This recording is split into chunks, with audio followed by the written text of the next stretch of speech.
Hey, welcome to the Rep by Rep podcast. So the goal of this podcast is to help you get into shape, get control back over your life, get an amazing quality of life.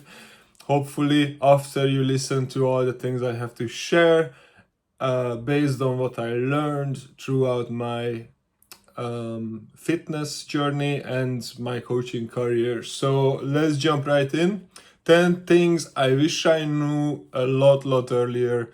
And if I did, I would be in a very different place now. But nevertheless, I'm still very grateful for where I am, and I 100% believe that appreciation should be before depreciation in all case for everyone. Otherwise, you just can't live a happy life. So this is a key for happiness. This is not one of the things I wanted to share, but I think it's also actually pretty valuable. So I hope you find that already useful. So let's jump right in. 10 things I wish I knew a lot earlier.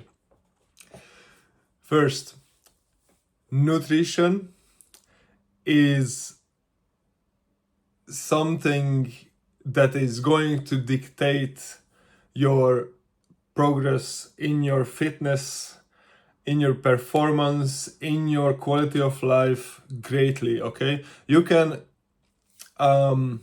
think of it like it's not 50% training, 50% nutrition. It's 100% nutrition, 100% training, 100% recovery. So with the nutrition is like what you're putting in your body, as our grandma used to say, that's what you are. And it's super true, guys.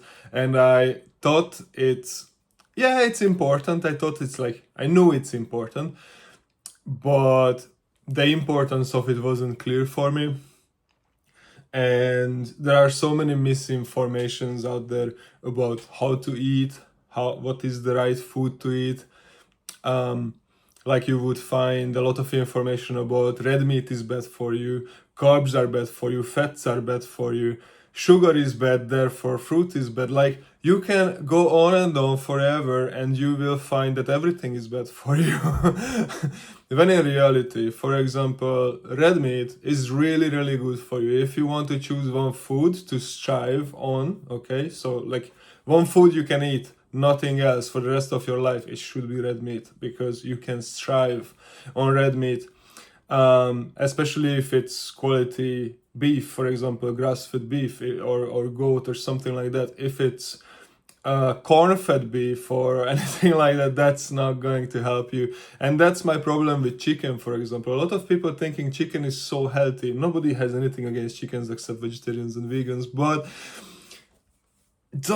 chicken, like you can feed anything to chickens. You can fill them up with antibiotics and all kinds of hormones so that they grow a lot faster, and they do grow a lot faster. So why do you think it's good for you? Beef is naturally a thing, an animal that grows big, and through eating a lot of grass, a thing that you cannot digest. So it's creating food out of no food, okay? Like no food for you. Plus, it's fertilizes the ground where it's feeding on, okay? So like from every kind of perspective, from animal welfare to environmental to health benefits, cow, I'd say all the way. And if you are listening this podcast, which I doubt, as a vegetarian or vegan, I really doubt anybody here is like that. But for you, if you are, for you, my message would be, I'd rather say nothing. Just don't believe everything you say in the internet, okay? Don't believe everything. And if you are thinking about cruelty, the production of food today is much more humane than it was 2000 years ago, when you would hunt animals down in the forest, and then it would be like, that would be like a horror, like a lot of times blood everywhere.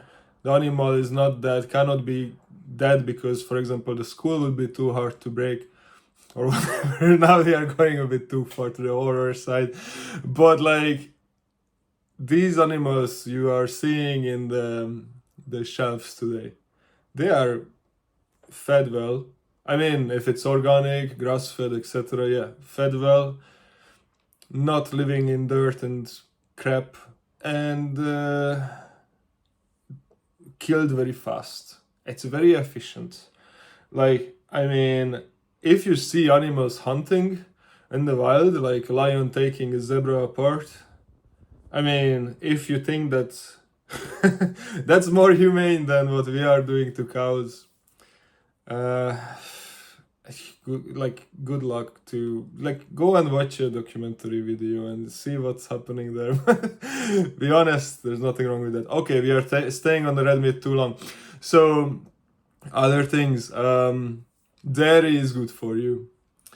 And what else? Fruits, definitely good for you. Carbohydrates, amazing for your performance. Carbohydrates are your main energy source for intense exercise, yeah? And intense exercise, there should be in your life. So there is no doubt carbohydrates will help you, okay? So carbohydrates, fruits, okay? Fats, all kinds of fats, yeah, they are good for you. We will get to that in a second. There's more on that on the list on that. So, what else we hear that is bad for us? Oh yeah, burning stuff. Okay, that is carcinogenic. If you're burning your food, it doesn't matter it's veg or whatever, you burning it, you charcoalize your food, it becomes carcinogenic. So careful with that. If you eat steaks, don't burn it. Even if it's nice, because I know it's nice, it's super, super nice if you burn your food a little bit, but please guys, don't do it. It's very, very dangerous for you. A little thing on the cancer, I think it's really related to nutrition. And so, we don't know this for a very long time. Probably this knowledge has a decade of history, that everybody has cancer cells everywhere. Cancer is all over you. Now, question is, what is your lifestyle like? What is your food like? Do you exercise? Do you sleep well? If those factors are on the positive side, your cancer cells will be starved. If you don't sleep, if you don't exercise, if you eat shit food, if you eat too much, and on the nutrition it's actually related, seed oils, transunsaturated fats, or you living in too much stress and stuff like that, your lifestyle is whole mess, cancer cells will grow. Okay, so it's related to nutrition, that's why I'm saying this. If you want to read more on this or listen to more about this, then I can recommend Dr. William Li. He has a few books on what to eat to suppress cancer. I think they are really interesting. And he has also a YouTube channel, you can look it up. Then, okay, we are dragging this nutrition part too long. Lifting heavy. Okay, so this is the second of the things I know. So I used to lift for a while. I started out my fitness career, fitness journey, as a really unhealthy smoking person with a skinny fat type of body. And I was super unhealthy, I felt really shit all the time. And so I started with burpees and jumping jacks, squats and 360 jumping squats and whatever else you can think of you can do at home. I did all of those. And at some point I went to the gym, and then I was doing exercises that I seen on YouTube videos or whatever I seen. But whenever I seen anybody deadlifting or squatting, I'm like with the heavy weight, right? I was like, oh my god, they're gonna break their back. What an idiot. I was laughing at them, look at that idiot. What the fuck is he doing? Breaking his back right in front of everyone, and nobody telling him that's bad. And I would cynically laugh on them, even in their face. It was very ugly. I was very a toxic person, and it was very unnice behavior. But yeah, I was like that, and I was mocking these people. And guess what? my back broke without doing any of those. And then I was reading more into it, into all this stuff, how's back gets broken, like how do you get back pain, injuries, what is strength, what is lifting, how do you lift. So I was like starting to get into like lifting light, okay. I started to lift light, with squats and deadlifts and everything I could do. I was lifting light, first of all because I was weak, second of all because I thought you have to lift light, because heavy lift is still going to break your back, okay. So heavy deadlift will break your back. That's what I was thinking. Oh boy, yes. So yeah, lifting, doing taekwondo, and I did have a lot of fall in taekwondo, and I broke my back again. Much worse. And then another time later on, I did break my back even worse. But that is what is I'm recovering from right now. It's getting much better at the moment, so it's awesome. But okay, rewind. I learned more about strength training, okay, and I realized that to actually cause some kind of change in your body, any kind of significant adaptation or change that is making your life easier, you actually have to lift heavy. Now, heavy, what is heavy? So what you can handle with proper technique and challenging you, that is heavy, okay. If something you can handle with way too proper technique and doesn't challenge you at all, or you have to do many reps to challenge you, I mean, if you do like that is just light, okay. If you are doing something, any exercise, and you can do for 20 reps or even 10 reps, when we are talking about squats and deadlifts, it's probably too light oftentimes. But if you are picking a weight that you can do for 5 reps and no more, okay, that's strength training, okay. And that is very important when it's about changing your body composition, reset or change your hormone balance, stuff like that, okay. So these things are not coming for free, okay. You have to work for it. You have to push your body to the limits to it. I'm not saying with 10 reps squats, if you are doing 10 reps squats, because some of my clients are doing squats for 10 reps, okay. It's not that they are working with lightweight, okay. It's that they have the skill to use heavyweight 4 reps of 10, okay. But you don't necessarily have to start with 10 reps or 12 or 15, especially on squats and deadlifts, okay. You have to fix your technique so that you can lift heavy, which is clearly challenging you and clearly get your heart rate up, okay. And that will do something to you, okay. So I didn't realize this for a very long time, and I started lifting actually heavy much later, and then I got into powerlifting, and yeah, that was the thing that changed a lot in my body and in my health and in my mindset and everything. So yeah. Third point, we dragged it way too long again, so sorry about that. But anyway, no, I'm not sorry, fuck that. So bulking. Third point, bulking. Why is it here? So bulking, in my opinion, and in reality, if you are you built an amazing body, you already know that bulking should be the main thing you're focusing on. This should be your priority. You shouldn't be all the time on diet or maintenance. You should bulk most of the time, because bulking is when you're getting stronger, is when you can lift heavier, when you can progress on your lifts, when you can push yourself.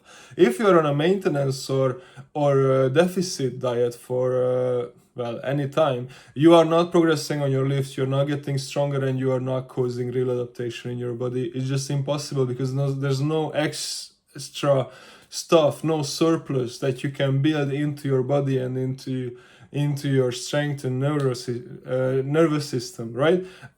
You need to be in a surplus. You need to eat a lot to actually make a change. Otherwise, your body will just not change. Now, next, social media. Oh boy, how bad social media is when you don't know how to use it. Okay, so when you are on social media, yeah, like I mean, I'm not against social media. I think it's good to be social and stuff, and the internet is there to connect us.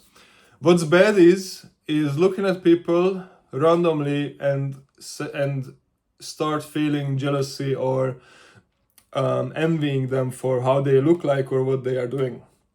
Okay, so don't forget that anywhere somebody is, something got them there. And if you are not there yet, that's because you didn't do the things they do. Now, often these things they did is steroids, if you're talking about fitness journey, okay? You see a lot of people jacked as fuck, abs like screaming, their abs are screaming and like they're out from an action movie.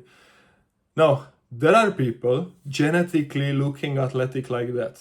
Now, often these people are just skinny and find it very hard to put on muscle, but once they figure out how to do it, they put on muscle, all lean muscle without extra fat, and that's how they end up. And there is a genetic predisposition for it, like somebody is able to put on a lot of weight without gaining any fat. I'm not one of those people. For me, to gain muscle and not gain fat is extremely hard, and most people are like this. There are if you want to learn about how your genes can interfere with your ability to gain fat and muscle, look up epigenetics and learn about it a little bit. I used to think that if somebody is fat or obese, they are eating a lot, but most of the time it's epigenetics, guys, and I was super wrong on that. So epigenetics can completely change how your body is reacting to eating more food or less food. And I find that, well, in some cases, yes, some people are eating a lot more. Like if you're talking about obese people, some people eating a lot more than they should. I'm not saying it's not like that sometimes, probably often. But don't forget that genetics can also interfere with your hunger. Okay, you can feel a lot more hungrier if you are predisposed for this kind of genetic things. Okay, this kind of living conditions or situations. Okay, so somebody is just way more hungrier than you. Okay, and then once you are getting into this bad lifestyle, eating a lot, hungry, eating crap food, cravings, blah blah blah cycle, it's really hard to get rid of it. Okay, it's very very hard. So yeah, that's not something you should judge if somebody is obese or anything, because it can be very hard to get rid of it. And then so I meant to talk about steroids here. Okay, so steroids are like I was amazed and shocked when I realized how many people are taking steroids, and especially on the Instagram. Okay, so on Instagram or YouTube, social medias, when you see somebody with crazy abs, crazy muscles, chances are it's genetics or steroids. It's rarely the hard work. Of course, you find the hard work people as well, but they will talk about that. And often the problem is that often the people who are taking steroids to get there, or like they wouldn't talk about that, okay, because they are ashamed of it or legally they can't, okay, but they would show off what they are doing. And also there would be the people who are genetically gifted to be athletic, whatever they do. Now they will not talk about that because for them it's normal, and they would not understand if somebody is obese.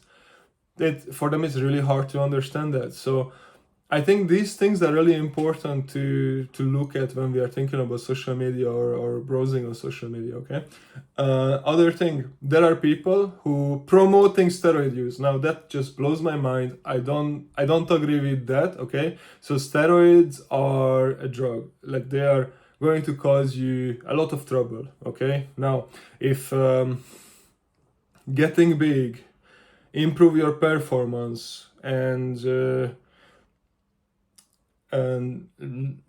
you don't care about, like like those are the things you want, and you don't care about the possible side effects such as death, and that the guaranteed side effects that you have to needle yourself for the rest of your life.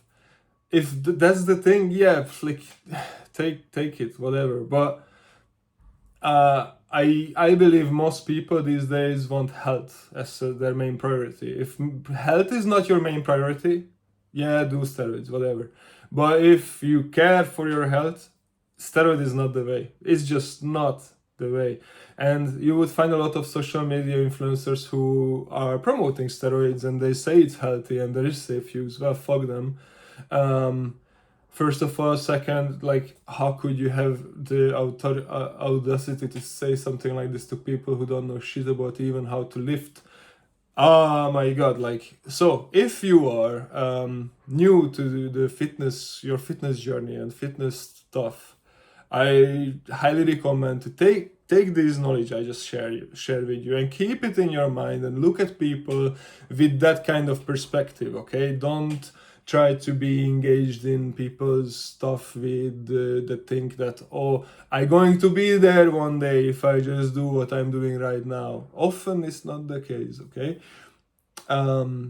Often people have something else there, like either the hard work, genetic disposition, or steroids, okay? So keep that in mind and don't use social media for feeding your enviness or jealousy.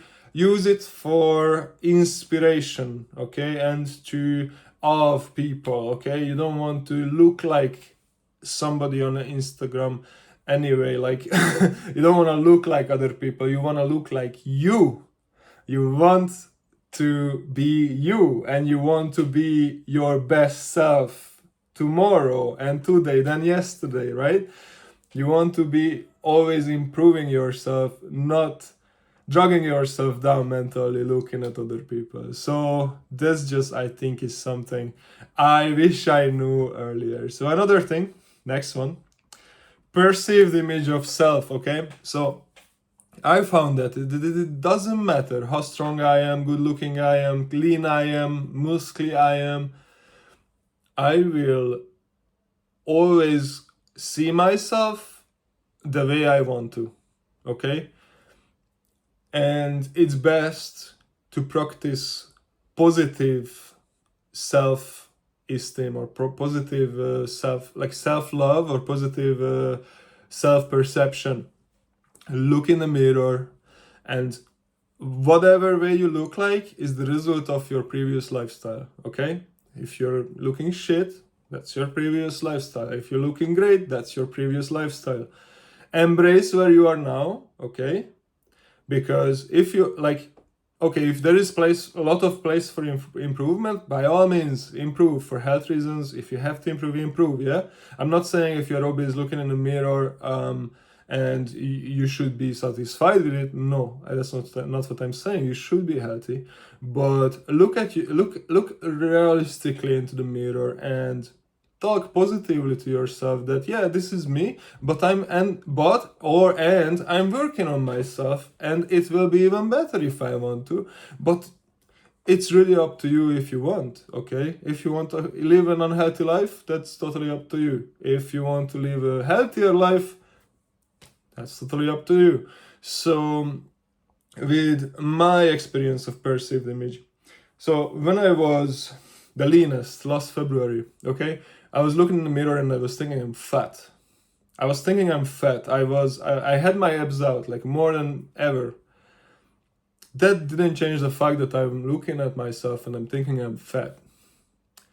So, my point is that it's really down to your mindset, how you see yourself. So be very careful with that, because it can demotivate you and it can rob you from your mood, from many things in life. And this is not something you want to play with. You want to sort it out. You want to fix your mindset first, and then you look in the mirror with a positive mindset and with a lot of self-love. Okay? Now, next one, sleep. Okay, I was always the kind of guy who likes to get up 5-6 a.m. in the morning, but I wouldn't bother going to sleep early. Okay, but at 5-6 I'm every morning up and running and ready to change the world, do everything in my power because I'm excited to do so. And I would neglect my sleep a lot of times. So I realized that muscle building is impossible with that kind of lifestyle. Stress management is impossible with that kind of lifestyle, and injury management is also impossible. So sleep must be your number one priority. And if somebody told me that before, it would mean the world because it would really change a lot of things. So think about sleep like when you are sleeping well, all your hormones are working well, and all the good hormones are being released. Your growth hormone, testosterone, if you're a girl, your estrogen, all the hormones are working super well. Now, if you don't sleep enough, what's enough? 8 hours. Don't argue with that. 8 hours, done. If you don't sleep enough, your growth hormone will not be produced. Your testosterone will not be produced. Your estrogen will not be produced. You will feel stressed. You will feel less able to be able to sleep. It's like a vicious cycle then. If you don't sleep enough, your appetite will go up. You will be much hungrier, and you don't recover from your training. You're training hard, you're eating well, and you don't sleep, you will have a lot of soreness, and you will feel like you cannot gain strength, and you are not progressing. Your look will be the same, and you just have a lot of like maybe even injuries. Okay. Also, if you don't sleep well, your brain function will decline too. If you sleep well though, your brain will perform at its best. If you sleep every day well, okay, your brain will perform really well, will help you with social situations, problem solving, get a better career, like improve your career, get a better job or promotion or anything like that, right? So sleep is like number one, should be number one. Right. 7 on my list, fat intake is vital. So I used to be the guy who likes to cut fat out of his diet because I was thinking it's bad. Like too much fat is bad. Okay, it's not. It's something you need. Okay, fat soluble vitamins will only be absorbed if there are fat around them. Okay, otherwise they are not absorbing. So vitamin A, E, for example. What else is there? A, E, K, D, all those are fat soluble vitamins. And if you don't eat enough fat, and I don't care saturated or unsaturated, yes, like polyunsaturated fats should be your main priority to eat, okay? But saturated fats are not bad at all, like such as butter, okay? It's not bad. Or animal fats, cheese is not bad at all. Milk, okay? They are helping with your vitamin absorption, okay? They are helping with your hormone functions, okay? Your hormones are made of fats. Your testosterone or estrogen are made of fats. You need fats to fuel them and get them working and get them running and have them at all. you have to have enough fat in your diet. What's enough? Around 1 gram per kilogram body weight, okay? Or I think 2 per pound body weight or something like that. I'm not sure with pounds. But yeah, 1 gram per kilogram body weight. It can be more, okay? If you're on a diet, a little bit less is okay, but even then I would stick to the 1 gram per kilogram body weight. It's always better to keep more fat in the diet and enough carbohydrates to fuel your workouts, okay? If your workouts feel shit, carbohydrates are not enough. You have to adjust your diet, but always protein first if you are thinking about your macro setup. Proteins you set first, okay? You adjust your protein intake so that your protein targets are matched. second is your fat, and then everything else in your calorie pool can be carbohydrates for training. If you feel that carbohydrates are fueling you well, good job. If it doesn't, you have to adjust things around. Normally, remove some fat to accumulate more carbohydrates is what we do, okay? But just be very, very careful with that. And don't go too low when you're dieting, okay? Like, it's not on calories, I mean. If you go too low calories when you're dieting, it's just going to kick you in the ass. It's not good, okay? Because it's not sustainable. Now, next one, 8. Too much caffeine is not good. So what is too much? For me, 2 double espressos or 2 coffees, 2 cups of coffees a day, and we are talking about strong coffee, is my optimal amount I can handle. That does not dehydrate me, and that is something I can live with.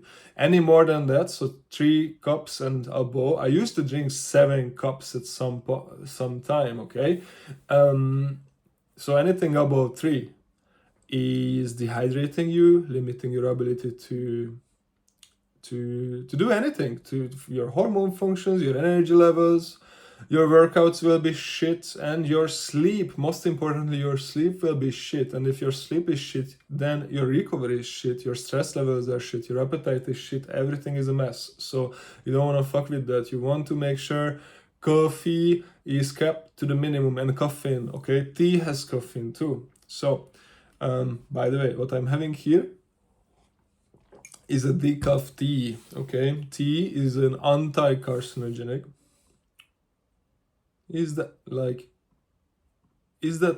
right word? I'm not sure. Anyway, it prevents you from cancer, from having cancer, okay? So tea is good, decaffeinated tea is good, okay? Decaffeinated coffee is still dehydrating you. So I would be careful with that. But yeah, if you are big into coffee drinking, just keep it to a minimum, because it can ruin your progress and your quality of life. And it used to do it for me for many years, but I cut it back and I feel so much better. And it's not just it's not that I read about it and then I was feeling like, oh, I have to cut coffee because somebody said so. No, I did not read about it. I did my own research on like nutrition, as I should as a coach, okay?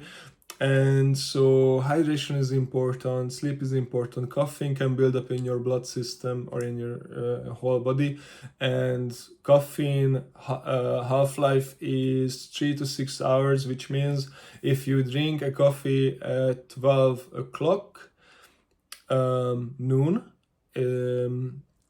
6 hours later, worst case scenario, 6 hours later, half the caffeine will still be in your blood. Another 6 hours later, quarter of the caffeine will be still in your blood. So imagine what 7 coffee does. It builds up in your system. It takes weeks until all that caffeine will clear out from your system completely, what you built up. And your sleep is ruined. You will not have a good time. So yeah, I hope that helps someone out there. Right, 9th. Injuries are fucking normal. Now, what I mean by that, I don't invite you to go and get injured. No, definitely not. But injuries happen.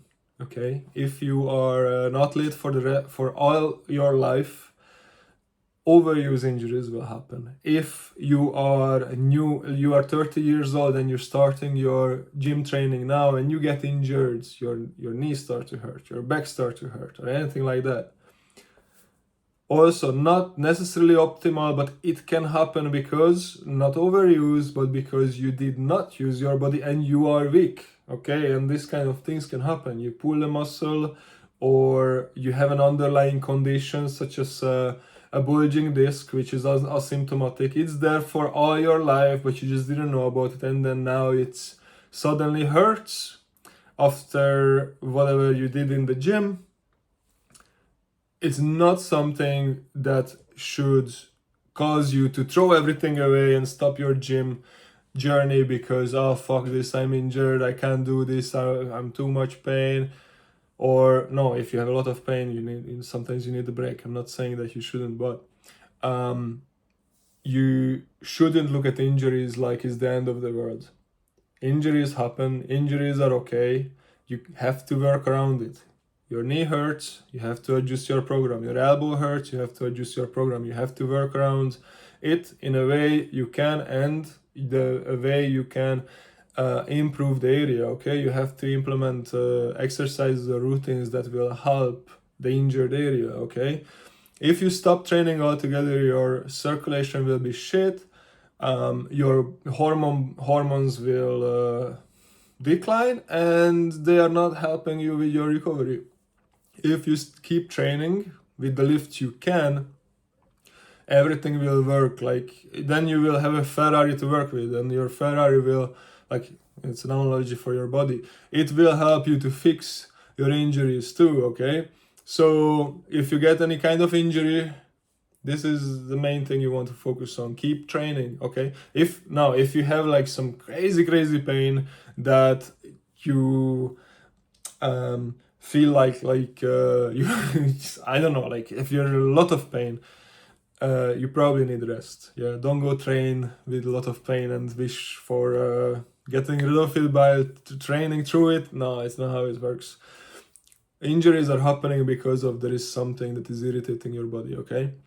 Now injuries are there's many kinds of injuries, and every body part can injure in many different ways, so I'm not going to get into that now, but it's not something that if the pain is manageable, it's not something you should take as you should stop training altogether and get back to your training a year or 2 years later even, because then again, like two years of training can get done a lot of things. Let's say you injure your knee, okay, worst case scenario, you don't train your legs at all, you can still build a nice upper body. Even if you're a girl, it will look good on you. It's not something that is going to limit you for the rest of your life. It should limit you, okay?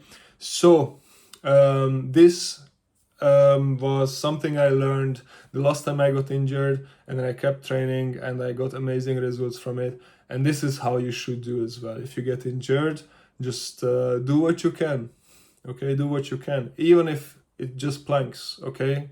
Planks will help you have amazing abs, okay? That is a great thing to have. So always there is something you can do, and yeah, don't be one of those people who are stopping altogether because they have a knee pain or knee injury, and then saying for the rest of their life and even to their grandchildren, oh, I couldn't train, that's why I got obese and unhealthy, because I couldn't train because I had a knee injury. And then what kind of image that will create in your grandchildren's head about you? If they have some knee pain, they will think that they have to sit down and not do anything else for the rest of their lives. That's not something you want to give to your kin, right? So be a good example and do whatever you can to improve your life and improve your body. That should be your philosophy. Last one, super important if you ask me. Motivation is bullshit, and consistency is not coming from it, okay? So let's break it down just quickly, okay? We are already nearly 40 minutes in this. So if you are motivated today to go to the gym and tomorrow you're not motivated and you don't go, I'd say you are doing something really wrong, okay? You're not going to the gym because you're motivated to go to the gym, okay? You want certain goals, you want to achieve something, you want progress, that's why you're going to the gym. And to go to the gym, you need to show up, okay? That 3 or 4 times a week, you have to be there, okay? No matter what's happening, whatever the situation is, you have a stressful day, you broke up with your girlfriend, your dog died, or you are busy today, I don't give a fuck what it is. If you planned to go to the gym to achieve a certain goal, you should be motivated to achieve that goal, okay? And for that, you should go to the gym. So don't think about going to the gym for motivation or because you're motivated, but set clear goals, guys. Have a goal in your mind that is always there. Write it down as well, that you want to achieve this and this, lose 10 and 15 kg, gain 10 and 15 kg muscle, whatever it is. Write it down, visualize it, and go for it. Set a plan and follow through the plan. If you are, in this case, you are switching the whole thing. Instead of you are thinking, oh, how could I go to the gym? My dog died. No. You switch it around. You have a goal you want to achieve and you set out the plan for it and you know what you have to do. Now, if you have that done, your dog died, okay, cool. Let's go train and after that I'm going to cry. Yeah, okay. So like this way you turn the situation around or the mindset around. Instead of thinking about gathering motivation to go to the gym, no, you need goals and you want to achieve, like you want goals that you want to achieve, right? That's why you are going to the gym. You're not going to the gym just because you want to go to the gym. You don't go to the gym because you're motivated to go to the gym. Nobody is. Okay, you have to go because you have something to do there. Okay, even if it's health for your future, you want to be an independent 80 years old, not somebody who needs someone to wipe your fucking ass. Okay, go to the fucking gym. To rephrase the meme. Okay, so this is what I meant to talk about, and I hope all this will help you on your journey. And please, if you have any questions about any of this, drop a comment here or like the video. I don't know where I'm just pointing, or like the podcast, and share it with your friends who you think would benefit from it. That's how I will grow. That's how you can help me to grow and get my message to more and more people. So please do that. And other than that, have a very good day and see you in the next one. Bye.